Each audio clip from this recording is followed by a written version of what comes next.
Alright guys, as promised, I wanted to show you the 96 580 that's in my wife's 98 ZR that I rebuilt. This is the engine swap that I did last year. This is a 98 ZR 600 EFI chassis, and I rebuilt the skid last year, put a new seat cover on it, and then did the engine swap, and then cleaned up the front suspension, just, you know, so it wouldn't get any worse, I guess. Wasn't sure when exactly I was going to get to it, but I decided to do it this year. After our last ride, we were about 20 miles away from the trailhead, and on our way back on the last visit. And what happened was we stopped. We were with a buddy of mine, and we stopped, and my wife's sled didn't want to start. So we let it sit for a little bit, and then it really took a lot to get it started, and it sounded like it was running on one cylinder. And sure enough, when we got it back, so I bring a lot of tools with me and stuff, just in case, you never know. I mean, the older sleds. So I want to be prepared. So I ended up testing the compression, and sure enough, it was at like 35 on the magneto side, which when you're sitting on the sled, it's on the right-hand side. And the reason for that was because I changed when I swapped the engine out, the crank seal was bad on the PTO side, because the idle was just hanging, and some guy said that was normal, but I knew it wasn't normal. So I changed out the crank seal on that side, pressure tested it again, it tested fine.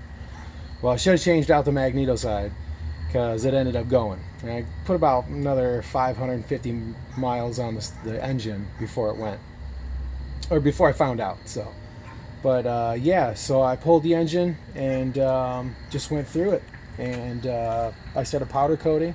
So I'll just go ahead and show you exactly what I did here. I took the thing right down to the frame. You know, I took everything out, and I started powder coating. So I decided just to powder coat a bunch of little stuff. I powder coated I started off with I mean, you can't really tell right now, but the ECU plate. I did a couple of spacers down there, the bracket. I mean, all that stuff was rusted out. The battery tray, and you know, bracket down here. And I said, you know, it started turning out pretty good. So I figured, you know what? Why not go ahead and do the suspension? So zoom out a little. No, it's not. I pulled the A-arms, the spindles, the sway bar links, the sway bar, and took the belly pans, everything off, sanded down the frame, and degreased it, hit it with some single stage VHT epoxy, and then decided to go ahead and polish everything up. I powder coated the A-arms. First I sandblasted them, just went through the whole process. And you know, it's quite a process, especially with the spindles. I had to completely degrease those by running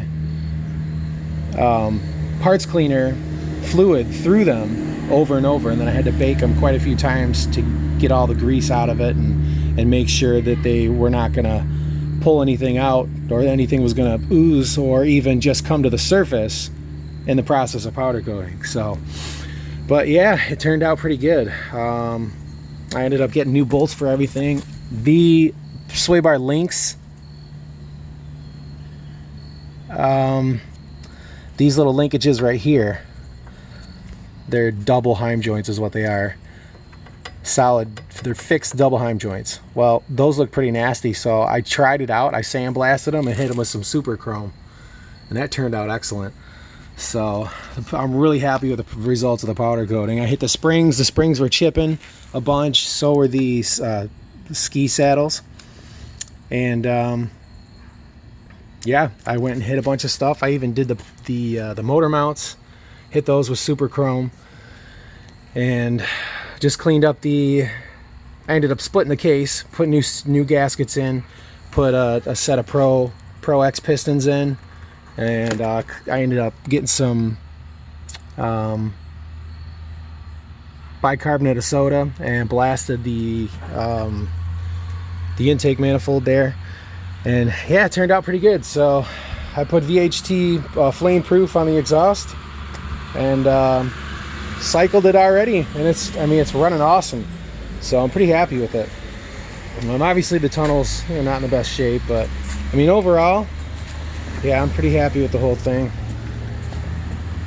So I even cleaned up the belt cover, which isn't in the best shape, but I was able to completely peel off the 96ZR 580 EFI sticker from the old one and put that on there.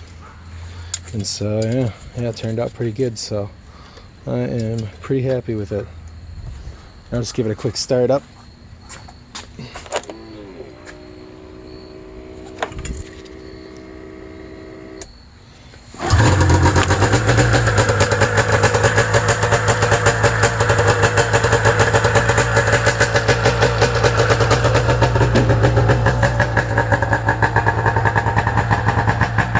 That's it. Thanks a lot, guys.